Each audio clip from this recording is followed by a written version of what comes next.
principles or guiding beliefs of the Jehovah's Witness organization. And firstly, do you consider Jehovah God to be a loving God? Absolutely. 1 John 4:8 says so. And do you consider Jehovah God to be a compassionate God? Yes, I do. And does Jehovah God recognize the worth and dignity of all human beings? Absolutely. So in other words, not restricted only to those who are members of the Jehovah's Witnesses? No. And obviously that includes women and children? Women and children as well.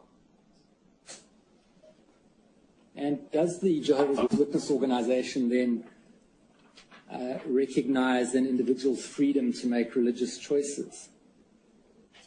Yes, we do. And as I understand it, your organization does recognize an individual's freedom to report crimes to the authorities. Absolutely.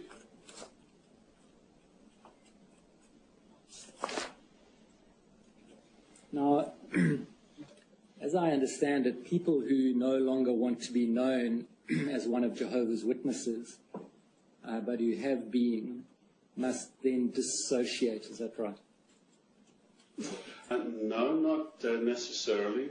I meet many people in my travel that perhaps were Jehovah's Witnesses at one stage, but then have decided no longer to be active, as they haven't gone through a formal process. Well, I've chosen my words deliberately, Mr. Jackson. Okay.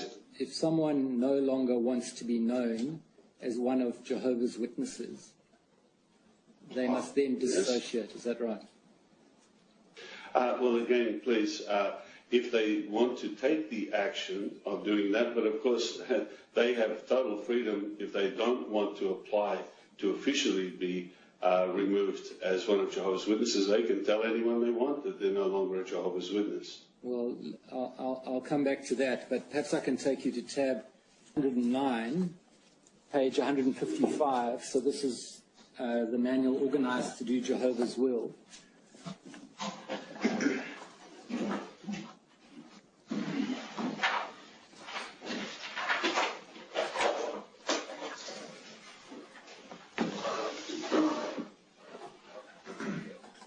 Is this the section on disassociation? Yes, that's right. So this is a manual which is issued to all baptized Jehovah's Witnesses. Is that right?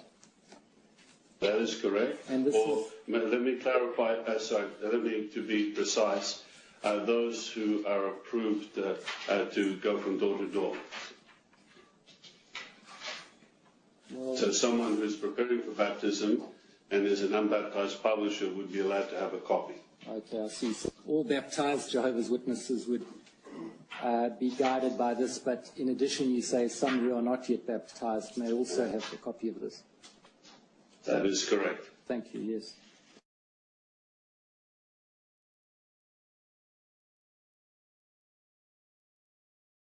The edition is there? No, there isn't one available. Yes. All right, so creation applies to the action taken by a person who, although a baptized member of the congregation, deliberately repudiates his Christian standing, rejecting the congregation by his actions, or by stating that he no longer wants to be recognized as or known as one of Jehovah's Witnesses. So is it the case then that someone who no longer wants to be recognized as or known as one of Jehovah's Witnesses must then disassociate? No, it doesn't say they must do anything. If you read on, you'll see there's a process. This gives the person the right to officially have an announcement made that they're no longer one of Jehovah's Witnesses. But as I already said, if they decide they don't want to exercise that right, they don't automatically come under this provision. People who don't exercise that right are then, in other words, they, as you described, inactive. They're still subject to the rules and discipline of the organization, aren't they? I would have to check on that because personally, that's not my field. But my understanding is if a person has made it known by their actions in the community over a period of years that they're not witnesses, we would only hold any reports in abeyance until they decided they wanted to return. Well, Mr. Jackson, I have to say that my understanding is if someone in that position is caught transgressing one of the rules, then they would still be subject to the disciplinary procedures, including possibly disfellowshipping. Is that not right? That is a possibility, but in all fairness to your question, I think there are circumstances that I couldn't make a definitive comment on that. Yes. And so, for example, if they had become inactive or sought to fade without formally dissociating, and the elders came to visit and found them celebrating Christmas or a birthday, they would be found to be in transgression of the rules, would they not? That is not my understanding, but again, as I said, it's not my field. That goes into policy with regard to those type of things, but from my personal experience, that's not the case. Well, listen, you say it's not your field, but you remember the governing body, which is responsible, as you've said, for the whole field, and you've been a member for 10 years, and all the committees are responsible to and accountable to the governing body. So that is correct. So it is your field, isn't it? Only as far as approving the basic scriptural principles. So is there a scriptural principle that you have in mind you want to ask me about, or are you talking about policies and implementation of policies? So there is a difference there. And the policies are all subject to the scriptural principles, aren't they? Yes, and if you have a question on the scriptural principle, I'm very happy to try and explain it. And for that reason, the policies have to be approved by the governing body to ensure that they are in keeping with scriptural principles. That's correct. But the fact that the policies at times need to be changed shows that there is leeway there. And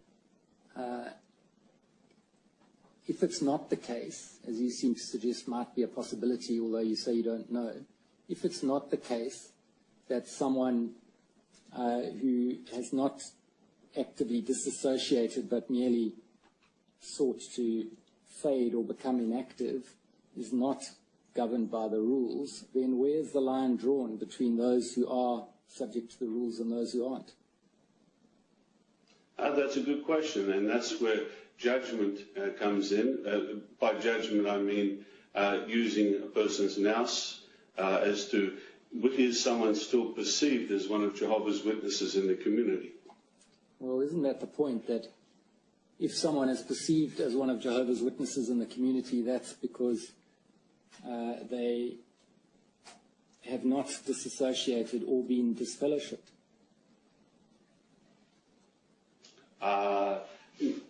Well, it has to do with what the person is telling other persons. Well, there's no middle road, is there? I mean, you're either a member and subject to the organization, or you're not.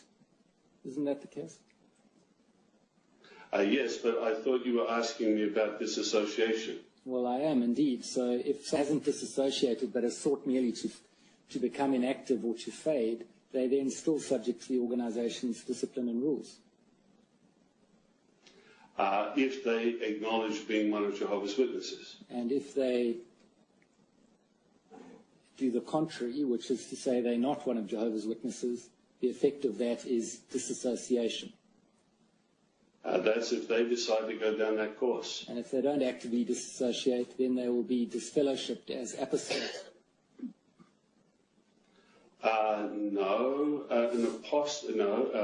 An apostate is someone who actively goes against what the Bible teaches. Well, if the elders come on the door to a former member to a member who's been inactive and sought to fade away, and says, "Well, are you still a Jehovah's Witness or not?" And the person says, "Well, no, I don't want to be a Jehovah's Witness," the consequence of that will be either disfellowshipping or disassociation, won't it? No, I don't agree with that. Not from what I've seen. Can I just say this hypothetical situation, which is probably a one that could happen, two elders call at the door of someone. They're not going to come out and say, hello, I'm celebrating Christmas. It presupposes that Jehovah's Witnesses have some sort of spy network to monitor these people, which we don't. But if that person says, look, I was baptized as one of Jehovah's Witnesses, but I'm no longer active, no doubt the elders will say, well, we would encourage you to return. Is there anything we can do to help you? Now, in that process of them returning, if they feel prompted to say that they have been living a lifestyle that is contrary to what Jehovah's Witnesses would live, then certainly we would handle that. Well, let's take that hypothesis where they visit this household.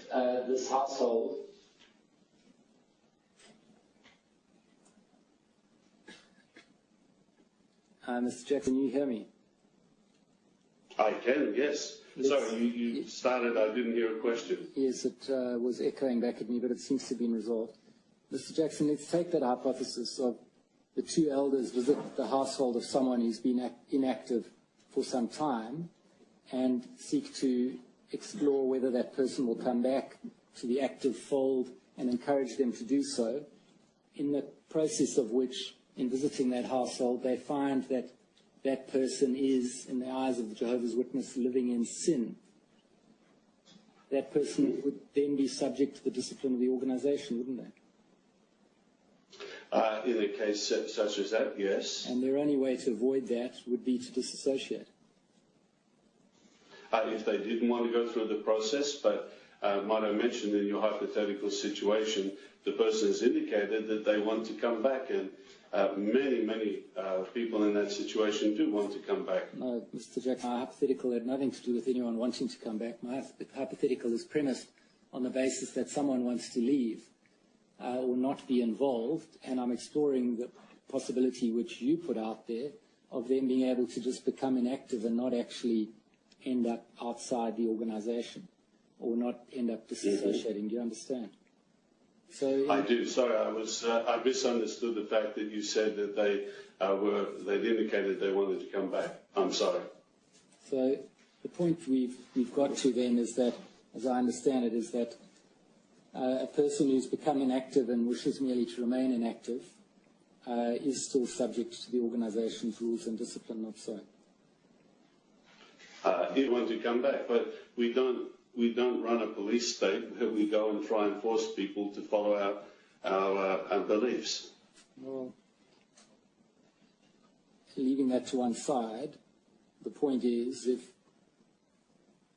for example, the elders visited and found the person to be living in sin in the eyes of the Jehovah's Witnesses, then the elders would, following the process and procedures, discipline that person under the rules of the organization, not so. Yes, in a situation where it was found that someone who claimed to be one of Jehovah's Witnesses was living in sin, then the elders would try to ascertain, well, what needs to be done. We obviously want to help the person, so the first step would be to ascertain, do they want to come back? Are they willing to change what they're doing? And if ultimately the person is willing to talk to us, then yes, that would be involved with the judicial process. But if they're not, then either they must disassociate or they'll be disfellowshipped. That would be in that particular case, but I can think of many scenarios where it wouldn't be. And it's right, isn't it, in the case of both disassociation and disfellowshipping, the remaining members of the Jehovah's Witnesses cannot associate with the disassociated or disfellowshipped person.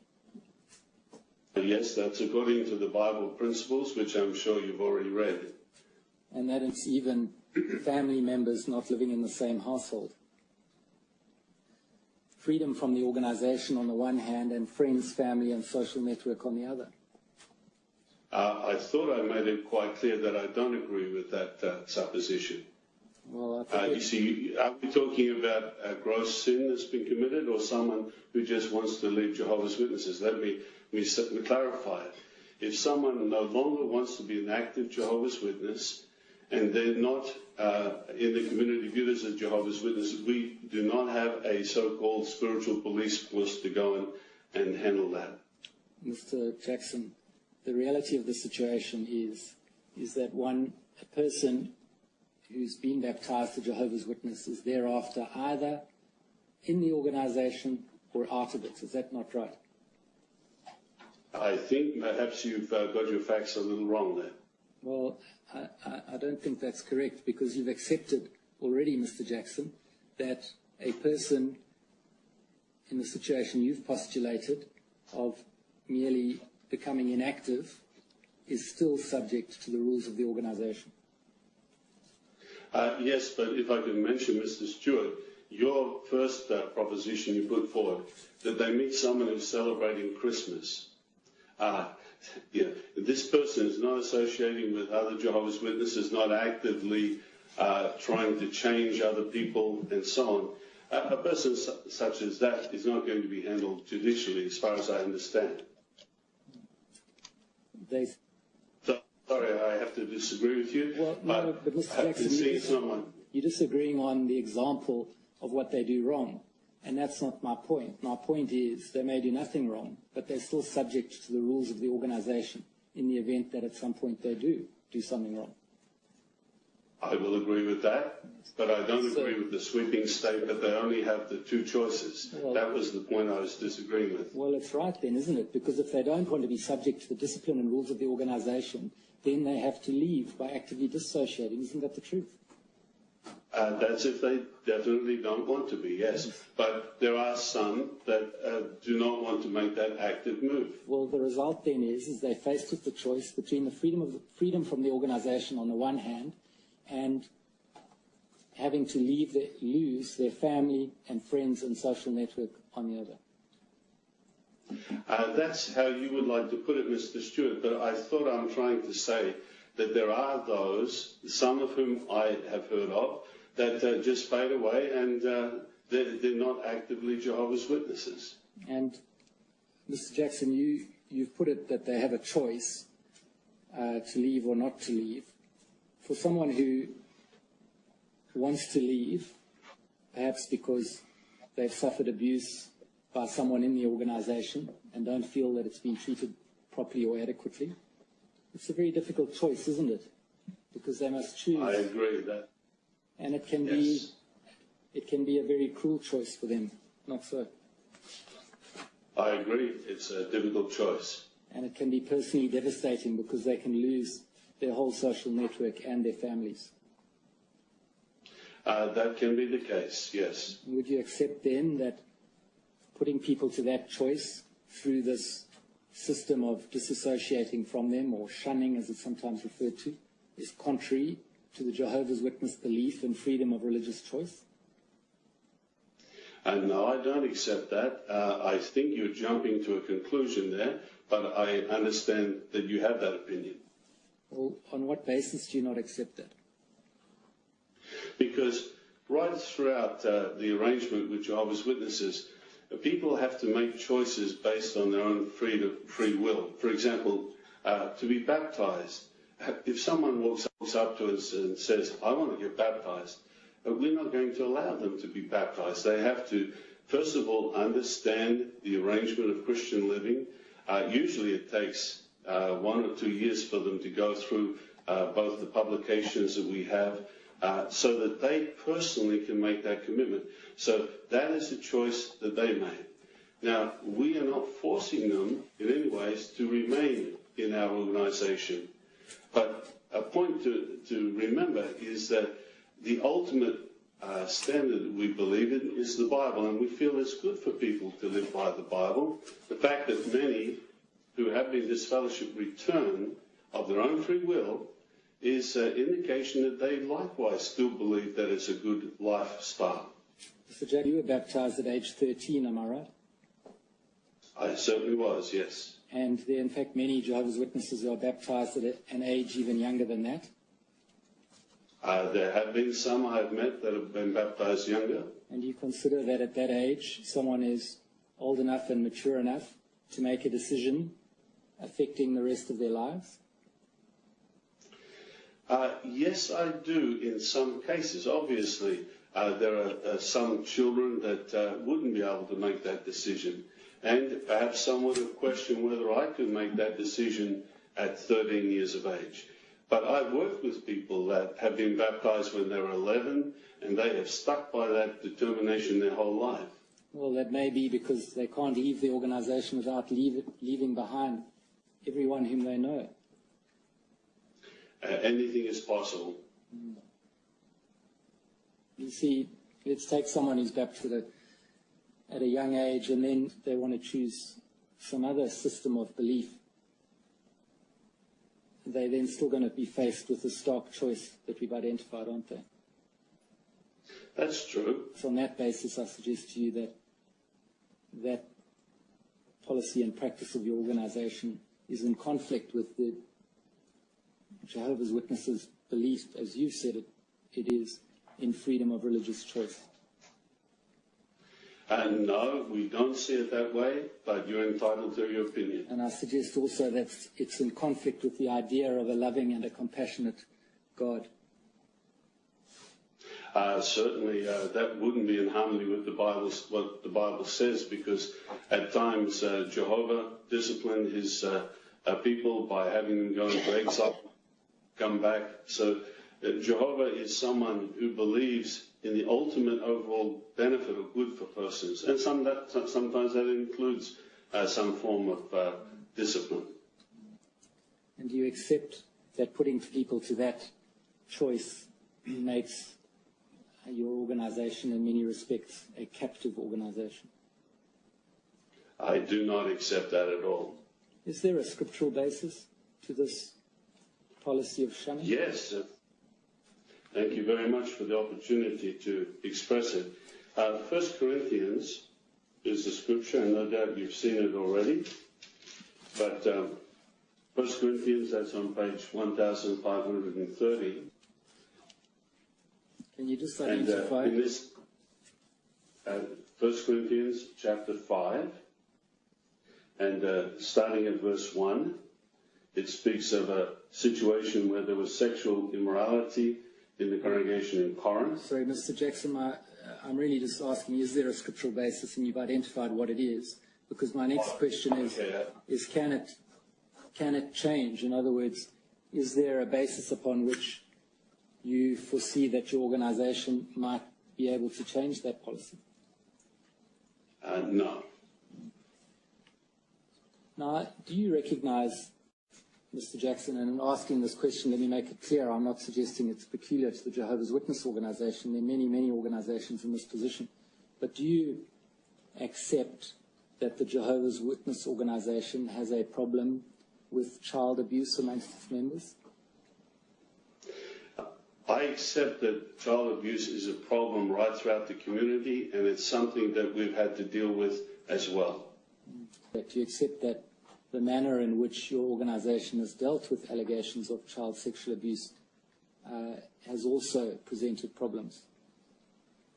There have been changes in policies over the last 20 or 30 years where we've tried to address some of those problem areas, and by the fact that we've changed the policy would indicate that the original policies weren't perfect.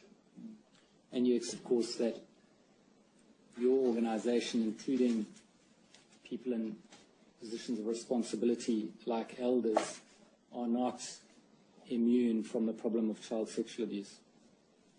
That appears to be the case. And do you accept, Mr. Jackson, that many of the efforts that are being made by different people and organizations to highlight the issue of child sexual abuse and try and find solutions are genuine efforts to improve the situation? I do accept that, and that's why I'm happy to testify. And that such efforts are not necessarily an attack on your organization or its system of beliefs? We understand that too. You described earlier in your testimony that the work of the this Royal Commission is beneficial, do you accept then that the Royal Commission's efforts are genuine and well-intentioned? I certainly do. And that's why we came into the Royal Commission hoping that collectively something would come forward that would help us as well as everybody else. And would you disagree then with anyone who said that the efforts to highlight and deal with child sexual abuse in the Jehovah's Witness Church is engaging in apostate lies? I guess that's a broad question, because sometimes those who make these accusations make many other accusations as well. But let me assure you, the person making the accusation is not the main thing. The main thing is there some basis to the accusation? And if there is some way that we can improve, the governing body is always interested in seeing how we can refine our policies. You see, Mr. Stewart, could I just emphasize, as a religion, two very strong things we feel. One is we try to keep a high moral standard, and secondly, there's love among the organisation. So we want to treat victims in a loving way. Well, just on that point, Mr. Jackson, has the governing body considered apologising to survivors of child sexual abuse at the hands of elders within the organisation? I haven't been in any discussions with regard to that. Is that something that you foresee might happen? In other words, that an apology at least be considered? The governing body has apologised on other matters, so for me to say I can't speak collectively for everybody, but we have apologised on things in the past in other areas, so it is perceivable. And has the governing body considered the introduction of a scheme of paying compensation to people within the organisation who've suffered child sexual abuse at the hands of elders? Well, let me say there are many schemes that we've had with regard to humanitarian areas where, like flood victims and so on. I know this is not related, I'm just explaining. The governing body is happy for our organisation to spend money helping persons. How much more so someone who has been traumatised or affected in a bad way. Those are my questions for Mr. Jackson, Your Honour. You know, I suspect, Mr. Jackson, that the Commission is considering a redress scheme for survivors. Are you aware of that? I did hear it mentioned, Your Honour, but I have no idea of the details. Well, one of the suggestions is that there should be a scheme, national or otherwise, in which all of the institutions in which people were abused come together and provide for an independent decision-making process which would enable a fair distribution of compensation for those who were abused. Do you understand? I do understand, Your Honour. Would the Jehovah's put in a joint scheme with other institutions where people were abused? Your Honour, the answer is we need to see the details, but the possibility of us making sure help is given to those that have been victims, certainly that is a possibility. Well, does that mean that the Jehovah's Witnesses would not, as a matter of principle, decline to join with other institutions in a coordinated redress scheme? Your Honour, we would need to see that nothing was scripturally against us doing that, but there are many times when we have to deal with others with regard to financial matters. So per se, it's not something that is totally out of the option pool. I want to ask you a question about a different matter. Yes. Mr. Stewart raised with you the difficulty of your adherence to the biblical references that require 2 witnesses before an allegation can be accepted. You understand? I do understand that. Now, we had evidence, and indeed this will, I'm sure, be your experience, that you hear from a person who alleges that something wrong has happened, and you yourself are entirely convinced of what they're saying to you and are satisfied that it's correct. You understand? I do understand. And you can be in that position when there is no other witness to the event. That is correct. Now, what does the church do in the circumstance where the allegation may be against a father or someone who otherwise has close contact with a family, but there is only the allegation of the child, perhaps a girl, teenage girl, so the allegation can't be established? What does the church do about helping that child and or that family? That's a very good question. First of all, the elders should let the responsible adult or the victim, if possible, know that they have a right to take this to the criminal authorities, the judicial system. But that's just a matter of notifying them of that.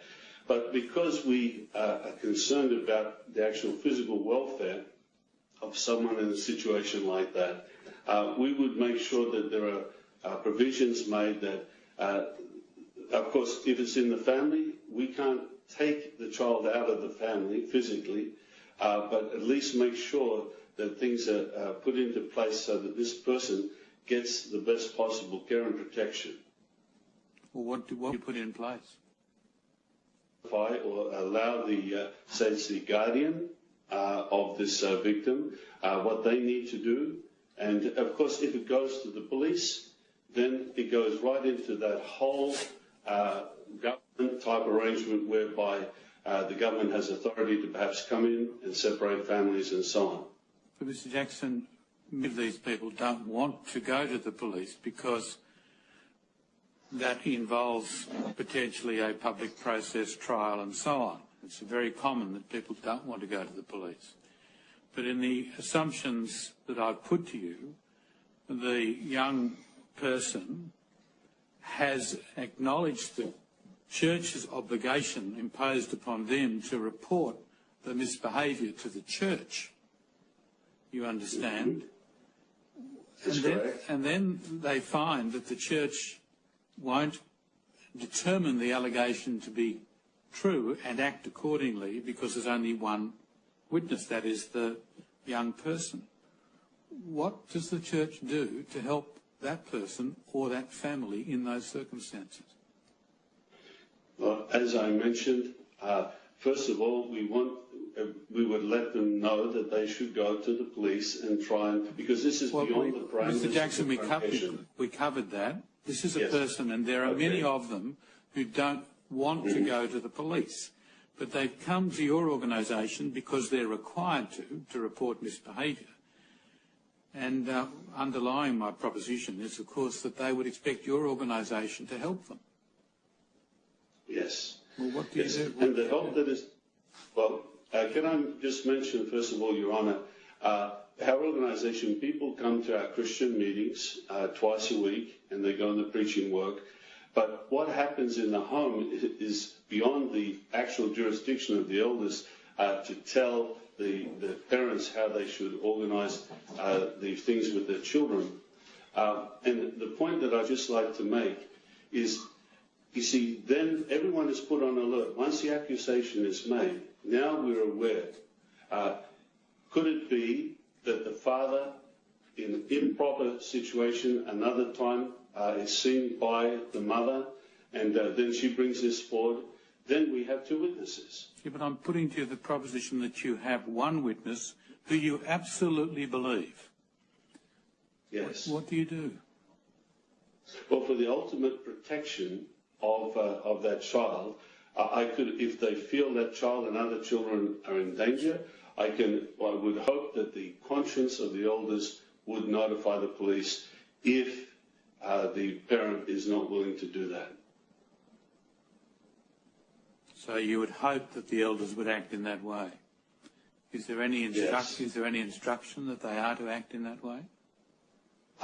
You know, Your Honour, this is not my field. I can't tell you all the sections where we've said that. That is my understanding. But if that instruction isn't given, that's perhaps something that we need to look at.